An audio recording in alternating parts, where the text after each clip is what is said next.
तो मैं था कि अगर मुझे यहाँ पे, तो मैं यूनिक कंस्ट्रेंट इसमें लगा चुका हूँ PNO फ़ोन नंबर पे, बट अगर ये मैं नहीं लगाया होता तो मैं कैसे लगाता? Alter table teacher add, and फिर उसके बाद मैं क्या करता, जैसा कि आप ऐड करते ही हो, यूनिक यहाँ पे लिख देते PNO, ये उसको यूनिक कर देता। ठीक है, यहाँ पे ऑलरेडी यूनिक है तो कुछ ज़्यादा फर्क पड़ेगा नहीं। ये भी हमें पता चल गया, फॉरेन की, प्राइमरी की, यूनिक की ऐड कर दिया। ठीक है, अगर हमें कोई एक पूरा का पूरा नया कॉलम ऐड करना होता, टीचर के अंदर हमें एक नया कॉलम ऐड करना पड़ता, फेवरेट स्टूडेंट, बहुत ही बेकार आइडिया मुझे पता है, इसलिए हम उसे बाद में डिलीट भी कर देंगे। तो करते हैं, ऑल्टर टेबल टीचर ऐड, और मुझे एक न्यू कॉलम ऐड करना है, तो फेव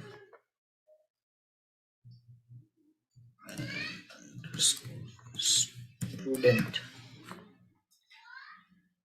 ऐड फेव स्टूडेंट, और इसका टाइप मैं कर देता वेर कैर 20।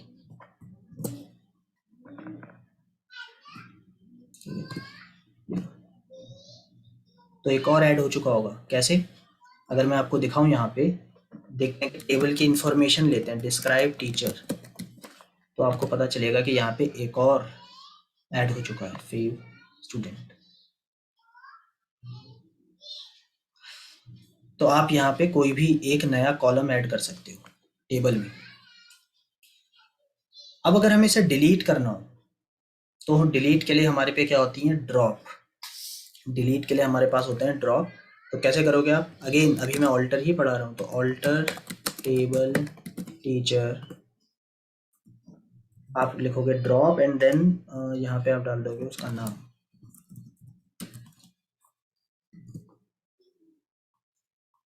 तो ड्रॉप, डिलीट नहीं, ड्रॉप। अगर आपको स्कीमा से कुछ भी डिलीट करना है तो आपको यूज करना पड़ेगा ड्रॉप। ड्रॉप की हेल्प से आप डेटाबेस, और ड्रॉप की हेल्प से आप टेबल को भी डिलीट कर सकते हो। ठीक है, जैसे अगर आप सिंपली ड्रॉप लिख दो, ड्रॉप टीचर, जो कि मैं नहीं करूंगा, अगर मैं इसे एंटर दबा दूंगा तो पूरा का पूरा टीचर टेबल डिलीट हो जाएगा। And sorry sorry sorry, 1 second, draw table और फिर टीचर, मुझे बताना ही पड़ेगा कि टीचर टेबल का नाम है या फिर डेटाबेस का नाम। इसे करूँगा तो पूरी की पूरी टीचर टेबल डिलीट हो जाएगी। और अगर मैं करता ड्रॉप डेटाबेस स्टूडेंट डिटेल, तो पूरा का पूरा स्टूडेंट डिटेल डेटाबेस डिलीट हो जाएगा, जिसके अंदर ये तीनों के तीनों डेटा टेबल पड़ी हैं, वो भी डिलीट हो जाएंगे, सब डिलीट हो जाएगा। ठीक है, तो उन दोनों केसेस के लिए हमें क्या है, ऑल्टर लगाने की जरूरत नहीं, डायरेक्ट ड्रॉप कर सकते हैं। अब बचा मॉडिफाई। अगर आपको क्या चेंज करना है, नेम को स्टूडेंट के अंदर, अगर आप यहाँ पे देखें डिस्क्राइब स्टूडेंट, यहाँ पे नेम वेर कैट 20 है, मुझे इसे वेर कैट 30 करना हो, मुझे कुछ ज़्यादा चेंज नहीं करना, कुछ ऐड नहीं करना, मुझे बस जो ऑलरेडी एग्जिस्टिंग है उसे मॉडिफाई करना है। तो इसे कैसे करेंगे, किसी को याद है ये?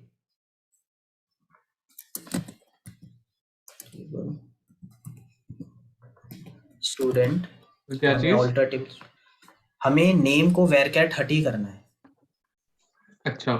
चेंज स्कीमा में ही करना है, तो ऑल्टर का यूज होगा, हमें टेबल के हाँ, स्ट्रक्चर में ही चेंज करना है। Alter alter table table student. Student क्या यूज करोगे? हम अभी तक दो चीजें पढ़ चुके हैं, ऐड जब हमने कुछ चीजें ऐड करनी थी, हाँ, ड्रॉप जब हमें ड्रॉप करना था, और हमने ये भी पढ़ा है, एक बार मैं ऐड कर दूं, कि जब हमें टेबल या डेटाबेस ड्रॉप करना है तो हमें ऑल्टर लगाने की जरूरत नहीं है। हाँ, अगर मुझे कॉलम, पर्टिकुलरली कोई कॉलम को हटाना है तो फिर मैं ड्रॉप का यूज करूंगा। तो ऑल्टर टेबल स्टूडेंट, यहाँ पे हम जो बचा है अब अगला वो है मॉडिफाई। मॉडिफाई लिखोगे नेम वेर कैर, यहाँ पे आप 30 लिख दो, बस सिंपल 30। अगर अब आप दोबारा ये चेक करोगे तो डिस्क्राइब स्टूडेंट, तो आपको दिखाई देगा कि ये varchar 30 है, नेम varchar 30 है। अगर आपको कोई कंस्ट्रेंट को चेंज करना है, किसी कंस्ट्रेंट को बदल के कुछ और करना है, कंस्ट्रेंट से मैं आपको बीच में एक नाम फैक्ट और, हाँ जी बोलिए सर। सर एज यूज करेंगे ना? नहीं, एज का अभी काम आएगा नहीं, वो तो हम जब सेलेक्ट वाली क्वेरी पढ़ेंगे तब आएगा वो। उसको मैं बोलता हूँ सूडोनिम, फेक नेम देने के लिए, फेक नेम देने के लिए जब भी हम डेटा को रिप्रेजेंट कर रहे होंगे तब फेक नेम देने के लिए उसका यूज होगा। तो एज सभी आएगा थोड़ी देर बाद। हाँ, मैं ये बोल रहा था कि अगर आपको कोई कंस्ट्रेंट चेंज करना है, आपको पता है ना कंस्ट्रेंट कितने तरीके के मैंने आपको बताए थे। कंस्ट्रेंट जो होते हैं, जो आपके कॉलम में एक्स्ट्रा बंदिश लगा देते हैं एक तरीके से, दैट इज कंस्ट्रेंट। कुछ स्पेशल बातें वो बोल जाते हैं कि अब ये नहीं कर सकते, वो नहीं कर सकते, जैसे कि नॉट नल, मतलब आपको पता है डिफ़ॉल्ट वैल्यू नल है। कोई कॉलम इतना इम्पोर्टेंट है कि आप उसे कर दो नॉट नल, आप उसे खाली नहीं छोड़ सकते। और कंस्ट्रेंट क्या है, यूनिक, कि ये हमेशा यूनिक वैल्यू ही इसके अंदर आनी चाहिए, नहीं आई तो एरर दे देंगे। तो ये एरर कब आता है, जब हम इंसर्ट कर रहे होते हैं वैल्यू। इंसर्ट करना इसके बाद वाला टॉपिक है। डिफ़ॉल्ट, डिफ़ॉल्ट भी एक तरीके का कंस्ट्रेंट है। देन प्राइमरी की, किसी को प्राइमरी की बनाना, एंड प्राइमरी की दो खासियत होती है। प्राइमरी की अगर आप बना दो तो उस की को आपको नॉट नल और यूनिक लिखने की जरूरत नहीं है, वो डिफ़ॉल्ट प्राइमरी की के अंदर ही आ जाते हैं। प्राइमरी की इज़ वेरी इंपॉर्टेंट। आपके एग्जाम में ऐसा क्वेश्चन आएगा, एक टेबल दी होगी और आपसे पूछेंगे कि आपके हिसाब से कौन सी प्राइमरी की हो सकती है। तो आपको पता है जो यूनिकली आइडेंटिफाई करती है प्राइमरी की वो। और दूसरा पॉइंट आपको ये बार बार मैं रिपीट कर रहा हूँ, ध्यान में रखना है कि फॉरेन की हमेशा दूसरी टेबल की प्राइमरी की को ही जो आपकी टेबल में फॉरेन की है वो दूसरी टेबल में प्राइमरी की ही होगी। तो जो फॉरेन की है, आपने किसी को भी फॉरेन की बनाया तो it must be a primary की इन अनदर टेबल। और फिर एक कंस्ट्रेंट फॉरेन की भी होता ही है। तो ये कंस्ट्रेंट है। तो किसी को नॉट नल बनाने की कोशिश करते हैं। तो मैं यहाँ पे क्या करते हैं कि लेट्स से कि नेम को नॉट नल बनाने की कोशिश करते हैं कि नेम जो है नॉट नल होना चाहिए। अभी तो मैंने कंस्ट्रेंट स्टार्टिंग में तो लगाया नहीं था। स्टार्टिंग में कंस्ट्रेंट लगाना तो कोई बड़ी बात नहीं थी। आपको कॉलम का नाम लिखना है, फिर उसके बाद आपको उसका टाइप लिखना है और बाद में कंस्ट्रेंट लगा देना है। तो नॉट नल लगाना होता तो मैं लिख देता नेम varchar 30 और नॉट नल। बट अब मुझे बाद में याद आई, बाद में जागा हूँ मैं। अब क्या करूँगा मैं, फिर alter table student modify name, and name के बाद इसका आप टाइप भी बताओगे, varchar क्या है इसका 30। और ये बिल्कुल वैसा ही है जैसा आप क्रिएट करते टाइम लिखते हो, नेम varchar 30 और फिर क्या आ जाएगा, नॉट नल मैंने बोला ना, तो नॉट नल। तो ये मैंने, तो अगर आपको कंस्ट्रेंट बाद में ऐड करना है किसी भी तरीके का जो मैंने आपको बताए थे तो आप इसे यूज़ करोगे। तो एक बार चेक कर लेते हैं कि कंस्ट्रेंट ऐड हुए हैं या नहीं। तो अगर आप देखोगे यहाँ पे तो अब नेम के आगे भी नल के लिए नो लिखा हुआ है, it can not be null. आप इसे खाली नहीं छोड़ सकते, खाली छोड़ोगे तो एरर आ जाएगा, आप आगे नहीं बढ़ पाओगे। तो मेरे हिसाब से मैंने आपको ये सारी चीज़ें बता दी हैं। अब हम क्या है, एक एक करके वैल्यूज़ को पुट करना शुरू करते हैं। तो हमने जिस ऑर्डर में टेबल्स बनाई थी उसी ऑर्डर में करते हैं। तो मैं सबसे पहले आपको फिल करेंगे हम डिस्क्राइब। सबसे पहले हमने क्या किया था, सब्जेक्ट, सब्जेक्ट है टीचर, मेरे ख्याल से टीचर था सबसे पहले। तो इसके अंदर मुझे वैल्यू पुट करनी है कि ऐसे ऐसे बहुत सारे कॉलम्स होंगे, ठीक है। आप, मैं बोलता हूँ कि आप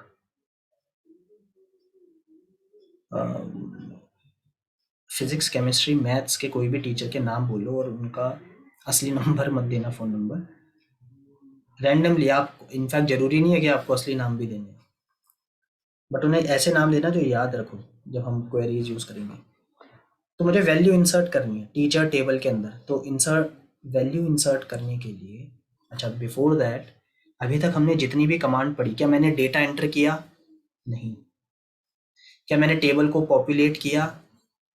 नहीं। मैंने क्या किया? मैंने सिर्फ और सिर्फ स्कीमा में चेंजेस करे, टेबल के स्ट्रक्चर में चेंजेस करे। इस तरीके की कमांड्स को मैं बता देता हूँ कौन कौन सी कमांड मैंने यूज करी थी। क्रिएट टेबल वाली कमांड, ड्रॉप वाली कमांड, ऑल्टर की सारी कमांड्स। इन सारी कमांड्स को आप एक कैटेगरी के अंदर ला सकते हो, वो है DDL commands, data definition language. Data definition language because हम यहाँ पे डेटा को डिफाइन कर रहे हैं कि डेटा कैसा होगा जब भी हम एंटर करेंगे।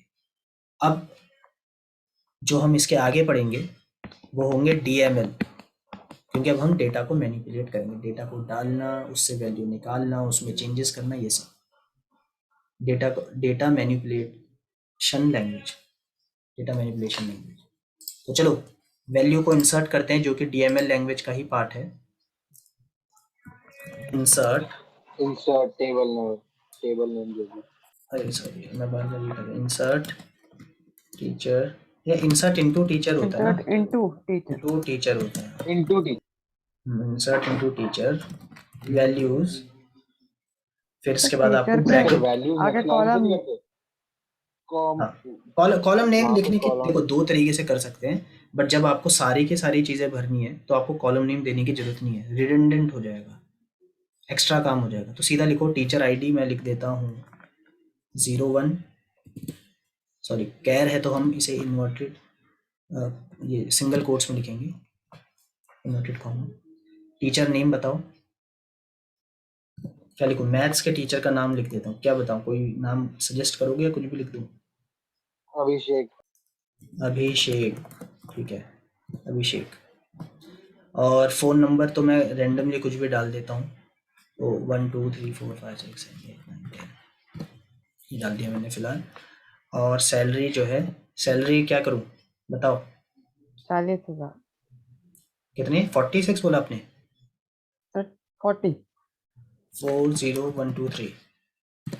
तो 4 चीज़ें डालनी थी, ये डाल दी, ब्रैकेट बंद कर दिया और लास्ट में सेमीकोलन लगा दिया। देखो वैल्यू चली गई।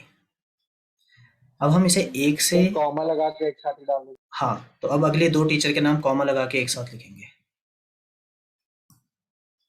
तो नेक्स्ट 2 है, बताओ 2 हम, मैंने यहाँ पे टीचर का आईडी और ठीक है चलो टीचर आईडी है बाद में, अच्छा वो सब्जेक्ट के अंदर होगा। चलो कोई केमिस्ट्री की टीचर का नाम बोलो, कोई फीमेल नाम बोलना, क्योंकि मैं नहीं चाहता कि सारी मेल। अंशिका बोला आपने, ठीक है अंशिका। इनके फ़ोन नंबर में हम कुछ 9 एक्स्ट्रा लगा देते हैं। और इनकी सैलरी कितनी रखें भाई? 30,000। 30,000 अच्छा। डिस्क्रिमिनेशन नहीं डिस्क्रिमिनेशन नहीं है। चलो अगली भी फीमेल रख लेना और उनकी सैलरी हम जो है 50 कर देंगे, कॉमा लगाएंगे। बट मेन इंपॉर्टेंट, सबसे अच्छी बात इम्पोर्टेंट है, तो चीज, तान्या फेमिनिस्ट नहीं है। नहीं कोई प्रॉब्लम की बात नहीं आपकी। ये देखो इंसर्ट इनटू टीचर वैल्यूज, ये ब्रैकेट कॉमा डालेंगे और हम दोबारा से यही चीज शुरू कर सकते हैं। तो हम एक साथ काफी सारी वैल्यूज भी डाल सकते हैं और थोड़ा दिखने में सही लगे तो नेक्स्ट लाइन में क्यों ना करेंगे काम हम। तो बताओ 03, कोई मैम है जो आपको फिजिक्स पढ़ाती है? नहीं, फिजिक्स की मैम जनरली होती नहीं है, तो बताओ फिर कोई भी बताओ केमिस्ट्री की फिजिक्स मैम का। होती है। अच्छा चलो कोई नहीं, फिजिक्स फिजिक्स कोई में भी। स्वर्णिम सर लिख दीजिए। स्वर्णिम एंड क्या करें, और इनका नंबर लिख देता हूँ 1 2 3 4 5 6 7 8 9 10 और इनकी सैलरी कर देते हैं, कितनी करें भाई? 60, सर 1 लाख। 1 लाख? ये कुछ ज़्यादा ही वो फिजिक्स नहीं वाले लगा? बहुत कमाते हैं सर। चलो ठीक है फिर जैसा आप बोलो, मुझे आइडिया नहीं। 1 10 7 सर ठीक है, तो ये 3 हो गए। सजल से पूछो सर, सजल को पता रहेगा। अच्छा, वो जानता है क्या सर को बहुत अच्छे से? नहीं, सर को तो मैं भी जानता हूँ बहुत अच्छे से, दोनों अच्छा, जानते एक सेकंड, ये डेटा कैसा टेबल के अंदर दिख रहा है उसे देखने के लिए हम क्या करेंगे, सेलेक्ट क्वेरी। तो select select star Star from star from from teacher. From teacher. Teacher. Teacher. Teacher, तो ये इस क्वेरी से हमें डेटा दिख जाता है। तो ये देखो, हमें पूरा डेटा दिख गया, T I D, T name, salary. अब इसी तरीके से हमें सब्जेक्ट को भरना है, सब्जेक्ट को इसे भरना है, सब्जेक्ट को। तो चलो अब बताओ तीनों साथ, सब इंसर्ट इनटू सब्जेक्ट। बताओ यहाँ पे S I D, subject I D. 01. अब ना हम इसे थोड़ा अलग लेकिन लेते हैं तो इसको सेम हम। हो जाएगा ना, तो तो फिर जैसे 11 सबसे से पहला, चालू करते हैं। नहीं, नंबर के अलावा हम वैसा कोड भी दे सकते हैं। जैसे मान लो सबसे पहला मैं मैथ्स के लिए करते हैं, तो हम इसे बोलते हैं M1 दे देते हैं। ऐसा भी आप दे सकते हो, कैरेक्टर ही तो है, M भी कैरेक्टर, 1 भी कैरेक्टर, जरूरी नहीं है। तो ये भी हम सीख लेंगे। सब्जेक्ट का नेम मैथ्स या मैथमेटिक्स बोलेंगे, मैथमेटिक्स। ठीक है, अच्छा है, ठीक है, मैथमेटिक्स आ गया। टीचर आईडी 01 हमने, आपने बोला था ना, तो लो T01 हमने बता दिया, टीचर आईडी है। टेक्स्ट बुक क्या है इसकी? एक सेकंड, हमने वो एक बात बताओ, डिफॉल्ट वाला एनसीईआरटी कर दिया था? यस सर, हाँ ठीक है फिर। डिफॉल्ट में एनसीईआरटी सेट हो गया। हाँ, तो चलो एक काम करते हैं, इसकी वैल्यू कुछ भी नहीं डालते, देखते हैं कि क्या आंसर आएगा बाद में। अभी इसे इतना ही करते हैं। क्या इसमें एरर आएगा? या क्योंकि हमें एक और तरीका आता है इंसर्ट करने का, जब हमें कॉलम नेम भी डालना होता है, या फिर ये पहली 3 वैल्यू के अंदर ही डाल देगा। तो देखते हैं, एरर आ जाएगा। तो हमें क्या है, अगर मुझे सिर्फ 3 वैल्यूज में डालना है तो मुझे फील्ड भी मेंशन करनी पड़ेंगी। चलो इंसर्ट इनटू सब्जेक्ट। आपने वैल्यू और मैंने वैल्यूज तो डाला नहीं, ये तो चेक हुआ ही नहीं। वैसे भी वैल्यूज डालना पड़ेगा ना पहले, तो वैसे भी एरर ही आता। तो देखो डजंट मैच काउंट, तो इसके लिए मुझे अब क्या करना पड़ेगा, इंसर्ट इनटू सब्जेक्ट। सब्जेक्ट में यहाँ पे मुझे बताना पड़ेगा कि कहाँ का वैल्यू डाल रहा हूँ। एस आई डी में डाल रहा हूँ, मैं एस नेम में डाल रहा हूँ, और मैं टी आई डी में डाल रहा हूँ, एंड दैट्स इट। यहाँ पे मैं डाल रहा हूँ। अब तो चल जाओ। हाँ, तो अब चल गया। अब अगली 2 भरते हैं साथ में, इंसर्ट इनटू सब्जेक्ट। सर, बाकी में भी वो 3 ही भरनी नहीं, है। अब बाकी में 2 वो रख लेते हैं, जिस ताकि हम देख पाएंगे क्या होता है। Insert into subject values. तो अगला था केमिस्ट्री का, तो C1 मैंने इसका वो रख दिया कोड। और यहाँ पे क्या था, कोड 0। अच्छा, इसका पहले तो मुझे एक नाम, केमिस्ट्री तो एच नेम आएगा ना। एस नेम, ठीक है। फिर उसके बाद कोड आएगा, कोड क्या था, 02। एंड फिर इसके बाद क्या है इसमें, टेक्स्ट बुक। तो इसका कोई भी नाम बोलो, केमिस्ट्री की टेक्स्ट बुक कोई भी एक बोल दो। केमिस्ट्री नहीं पढ़ते क्या? Chemistry MS Chauhan, M Awasthi. MS Chauhan, ठीक है, MS चौहान लिख देता हूँ। MS चौहान मतलब MS चौहान या M.S चौहान था? M.S चौहान लिख अच्छा दीजिए, फिर ठीक है। MS चौहान बोलते हैं हम तो। अच्छा, नहीं ठीक है। स्वरूप का नहीं, मेरा मतलब था कि MS चौहान वो जो स्टार्टिंग में फीमेल के लिए लगाते हैं वैसा है, या फिर नाम वाला MS है, वो पूछ रहा था। चलो अच्छा, ये हो नहीं गया। नहीं, नाम वाला होना है। अच्छा, ठीक है। फिर इंसर्ट इनटू सब्जेक्ट। अरे मैं एक ही लाइन करना चाह रहा था, पर चलो कोई नहीं। P1 दे दिया, और सब्जेक्ट दे दिया फिजिक्स। एंड आपका इसका है 03 कोड, टीचर कोड 03 है। एंड बुक का नाम फिजिक्स में HC वर्मा। HC वर्मा, ठीक है, इसमें भी चलो डॉट ही लगा देता हूँ, h डॉट 0। ठीक है, अब जरा देखते हैं ये टेबल कैसे दिख रही है। तो क्या करेंगे, सेलेक्ट तो स्टार। मैथमेटिक्स में बुक का नाम नहीं डाला। हाँ, क्योंकि वो हमने हाँ, जानबूझ के नहीं default डाला, में। देखने के लिए कि डिफॉल्ट वैल्यू ओके आती है या नहीं। ठीक है आएगी। ओके यार, हमने एक बात ठीक है। बताओ, डिफॉल्ट वाला कहाँ किया था? डिफॉल्ट तो इधर नल ही दिखा रहा है। अरे हाँ, तो डिफॉल्ट किया फिर तो से था, नल आ जाएगा। मेरे ख्याल से एक्सपेरिमेंट किया। डिफॉल्ट फिर बोला था कि ऑल्टर में करेंगे, बट ऑल्टर में किया नहीं था डिफॉल्ट। सर ट्राई कर लेते हैं, कुछ नहीं एरर आ आएगा, जाएगा क्योंकि ज्यादा मुझे तो। ये पता चला यहाँ से देख के। देखो यहाँ डिफॉल्ट में, वरना नल में कुछ और लिखा रहता है इधर नल की जगह। चलो कोई नहीं, कोई नहीं, आगे बढ़ जाते हैं, कुछ नहीं होता।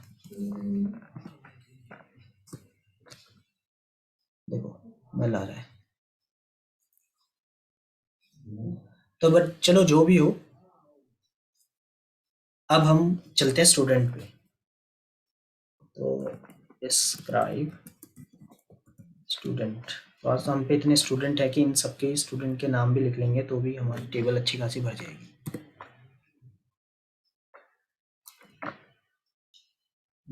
तो चलो, इंसर्ट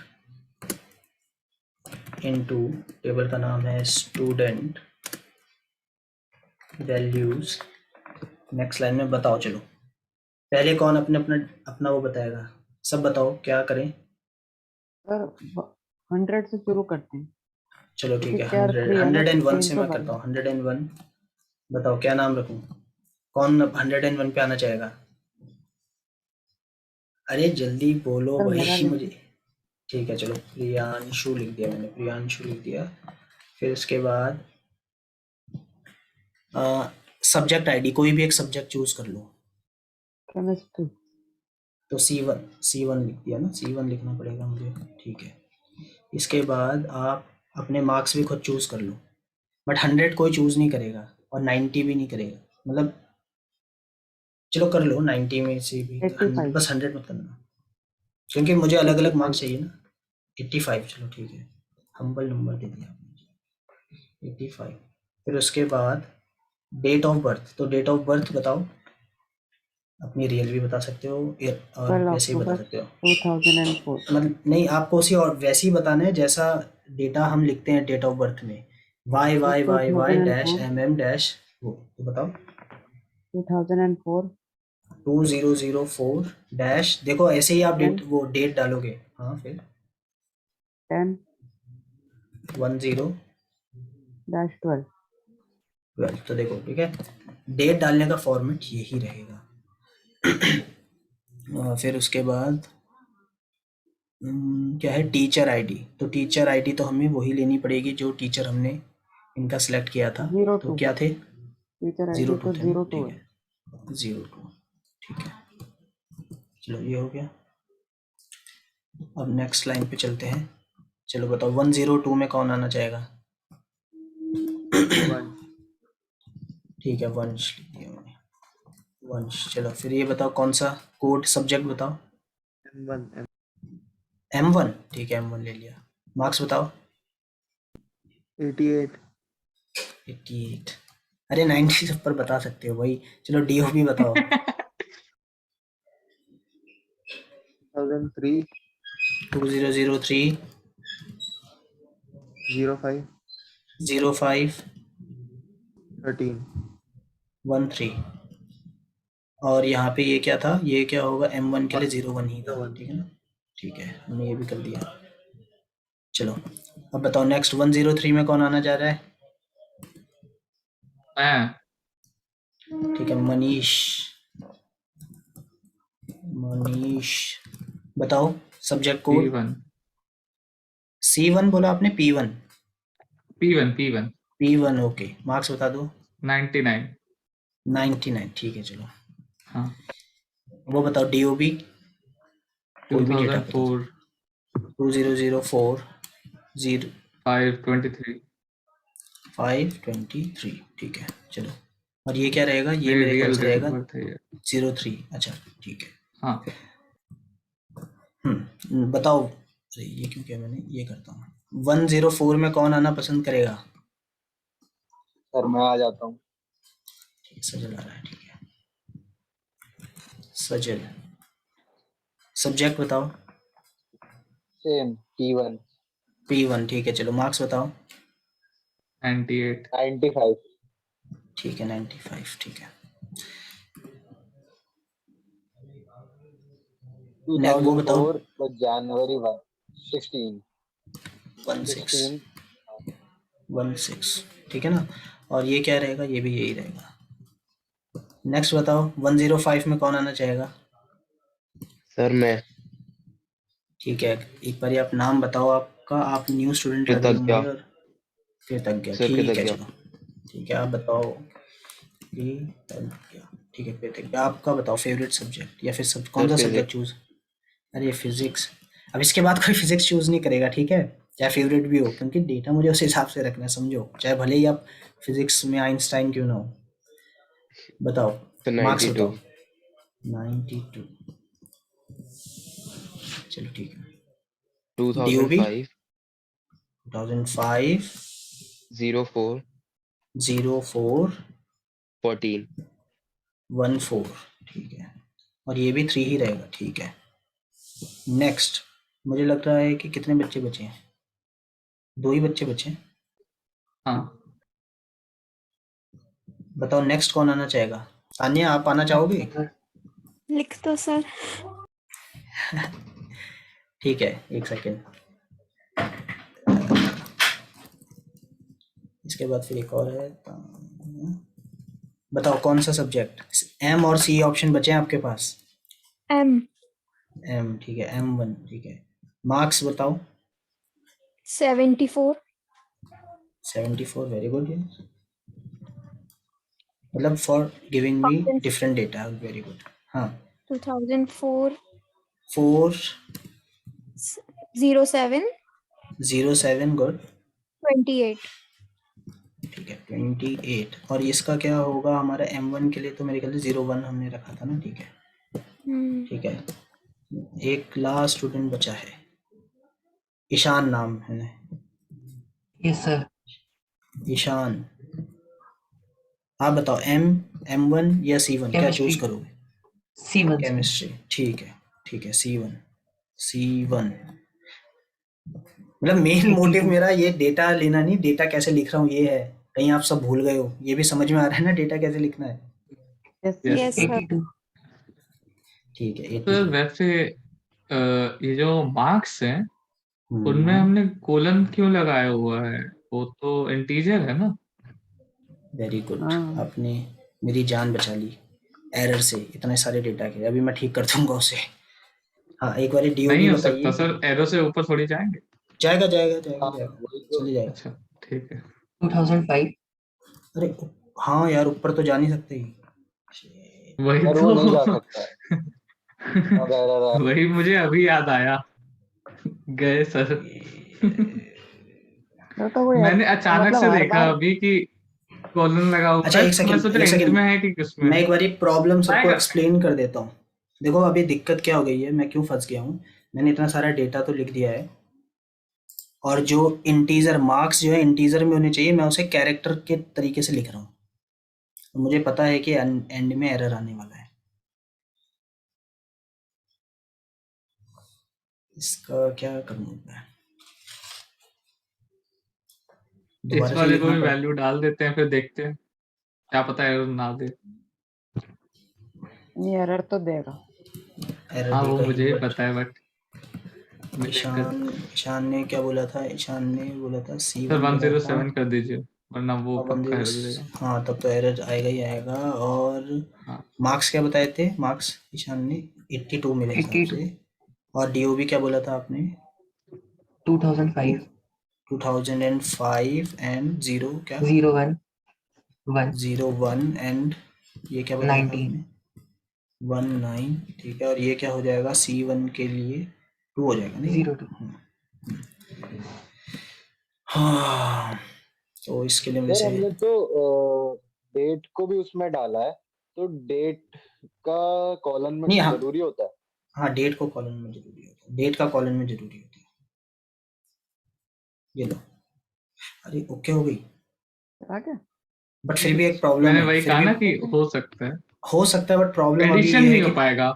हाँ कंडीशन, जब हाँ मैं ये बोलूंगा कि वो सारे नंबर्स आ जाएं जो 100 जो 90 से बड़े हैं, उन स्टूडेंट के नाम आ हाँ जाए, तो हाँ वैसी हाँ क्वेरी चलेगी नहीं। प्रॉब्लम ये है क्योंकि ये नहीं नंबर की मतलब तरह सर, उसे ट्रीट नहीं करेगा।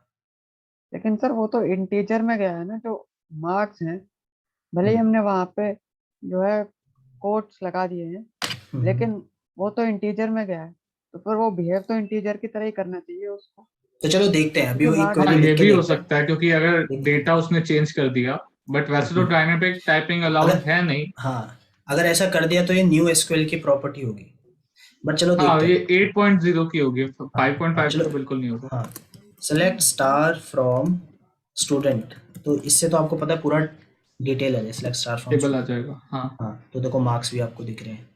अगर मुझे एक क्वेरी लिखनी होती कि मुझे सिर्फ और सिर्फ लेट से मनीष के मार्क्स देखने हैं, तो मैं पता क्या करता, सिलेक्ट, या फिर मनीष की पूरा रिकॉर्ड देखना है तो सिलेक्ट स्टार, स्टार का मतलब सारे कॉलम दिखाओ मुझे, from student, student where, condition where लगाने के लिए where name name is equal to equal to. Manish. ठीक है, अगर मैं ऐसे करता तो मेरे पे देखो सिर्फ मनीष की डिटेल आ जाती। अब हमने एक बारी मार्क्स के लिए देखते हैं कि हमें उन स्टूडेंट के वो रिकॉर्ड चाहिए, select star from student where marks greater than 90। तो चलो भाई ये काम कर रहा है, मुझे लग रहा है यार डायनेमिक टाइप कास्टिंग है, क्योंकि वैसे जनरली काम नहीं करता था ये, बट ये यहाँ पे काम कर रहा है, तो चलो ठीक है, बच गए हम।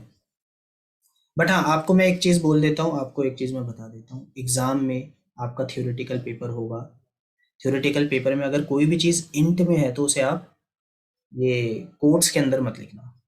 ये बात सबको समझ में आ गई? इसीलिए यस अगर सर। इतने डिस्कशन से ये बात भी आपके दिमाग में घुस जाती है तो वो डिस्कशन भी वर्थ इट है। चलो, तो फिर यहाँ पे ये दो क्वेरी भी आपने देख ली सिलेक्ट की। सर एक बार ग्रुप बाय की भी क्वेरी लिख दो। ग्रुप बाय के लिए बिल्कुल सारी क्वेरीज लिखूंगा। जरा अगर आपको सिर्फ कुछ सेलेक्ट सबके नाम देखने हैं, सेलेक्ट लेट्स से कि मैं बोलता हूँ मुझे सारी सब्जेक्ट आईडी देखनी है, एसआईडी फ्रॉम, एसआईडी भी और नेम भी, कौन सा बच्चा है, स्टूडेंट नेम। ध्यान से देखो ये सारी क्वेरीज बच्चों, फ्रॉम स्टूडेंट, तो देखो मेरे पे क्या जाएगा, एसआईडी और नेम उसी ऑर्डर में जो जिस ऑर्डर में मैंने डाला है, तो मैं 2 कॉलम भी देख सकता हूँ। अब आप देख रहे हो यहाँ पे अगर मैं सिर्फ सेलेक्ट एसआईडी करूँ from student, select SID from student, तो देखो ये एसआईडीज आ गई। कुछ एसआईडीज रिपीट भी होगी, कभी कभार ऐसा डेटा होगा कि बहुत सारे जैसे डिपार्टमेंट हो गए या फिर सब्जेक्ट हो गए, सब्जेक्ट कोड हो गए, रिपीट हो रहे हैं बार बार। मैं चाहता हूँ कि मुझे सिर्फ और सिर्फ पता करनी है कि कितने तरीके के सब्जेक्ट बच्चे यहाँ पे पढ़ रहे हैं। तो उसके लिए मैं क्या करूँगा, डिस्टिंक्ट का यूज करूँगा, सेलेक्ट डिस्टिंक्ट एसआईडी, हाँ डिस्टिंक्ट पहले लिखते हैं, फ्रॉम क्या है इसका नाम, स्टूडेंट। तो यहाँ से आपको सिर्फ और सिर्फ डिस्टिंक्टली ये पता चलेंगे। और जब मैं आपको ये दिखा रहा हूँ, लेट्स से कि आप सबने तो ये स्टार्टिंग से पूरा देखा है, किसी ने नहीं देखा उसे नहीं पता एसआईडी क्या है। मैं चाहता हूँ इसकी जगह में ऊपर लिखा हुआ है यहाँ पे सब्जेक्ट कोड लिखा हुआ है। टेबल का नाम मैं चेंज नहीं कर रहा हूँ, बस जब शो कर रहा हूँ उस टाइम पे नाम अलग है। तो इसके लिए मैं यूज करूंगा एज, कैसे देखो, सिलेक्ट डिस्टिंक्ट, यही वाली कमांड को मैं यूज कर रहा हूँ, एसआईडी एज, इसका मैं लिखना चाहता हूँ सब्जेक्ट कोड। अब वो लोग स्पेस क्यों नहीं दिया, क्योंकि अगर मैं यहाँ पे स्पेस दे दूँ तो एरर आ तो जाएगा। फिर कोट्स लगाने पड़ेंगे। हाँ, उससे बचने के लिए देना मैं तो यहाँ पे कोट्स कोट्स लगाऊंगा, तो सब्जेक्ट कोड लगाऊंगा। ठीक है, सब्जेक्ट कोड फ्रॉम स्टूडेंट। तो देखो सब्जेक्ट कोड लिखा हुआ गया। अगेन मैं आपको ये बोल रहा हूँ कि कॉलम का जो नेम है उसमें कोई चेंज नहीं आया है, बस जब हम इसे शो कर रहे हैं उस टाइम पे एक अलग नेम से ये शो हो रहा है। तो ये भी हो गया। और क्या क्या था, डिस्टिंक्ट वाला बता दिया मैंने आपको, कॉलम वाले बता दिए। चलो एक बार दूसरी टेबल में नहीं, इसी में ही और देखते हैं। सेलेक्ट, हम देखना चाहते हैं कि उन स्टूडेंट के नाम आए जिन्होंने फिजिक्स और केमिस्ट्री ले रखा है। तो select name name from from student condition Where? देनी पड़ेगी। मैं जरा अलग से कंडीशन को अलग लाइन में लिख लेता हूँ। अगेन आप सिंगल लाइन में लिखो, अलग लाइन में लिखो, इट डजंट मैटर। पहले मैं आपको बता देता हूँ। वेयर, जैसे मैंने क्या बोला था, SID SID is is equal equal to, to, फिर ब्रैकेट में जो भी हमारी कंडीशन है, जिसके अगर हमें अब- C1 या P1 करना है। हाँ तो देखो C1 और SID, क्योंकि मैं चाहता हूँ दोनों में आ जाए, या तो C1 हो या फिर P1 हो, दोनों के दोनों मुझे मिलने चाहिए।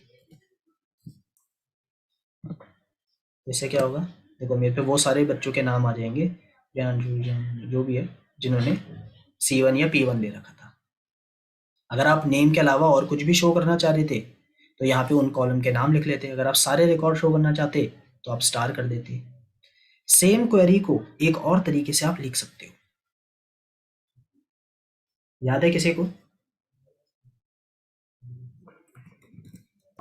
सर SID इक्वल टू फिर ब्रैकेट में लिखना पड़ता है। इन, आपको मेन चीज याद रखनी है, इन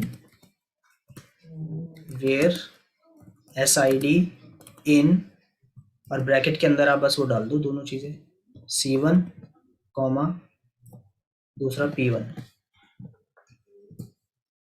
इसका भी आपको सेम रिजल्ट मिलेगा, सेम ही रिजल्ट मिलेगा। तो या तो आप और लगाओ, नहीं लगाओ। ये वाली क्वेरी भी आपको पता चल गई होगी।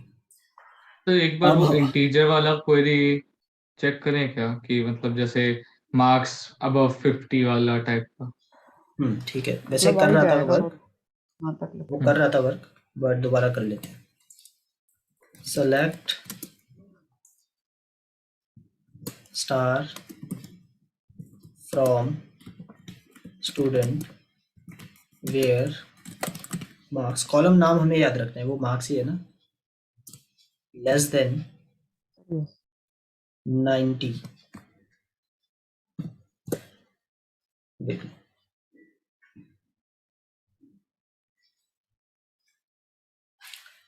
आप एक से ज्यादा कंडीशन भी लगा सकते हो। आप ये भी लिख सकते थे बिटवीन वाली सेलेक्ट, भी लगा सकते हैं। हाँ बिटवीन वाली भी लगा सकते हो। Select star from student where, जहाँ पे मार्क्स हो आपके लेस देन 90, एंड एक मैंने एंड लगाया, दोनों कंडीशन जो होती है मैच होनी चाहिए। And SID is equal to, let's say C1 लिख लेते हैं, चलो फिलहाल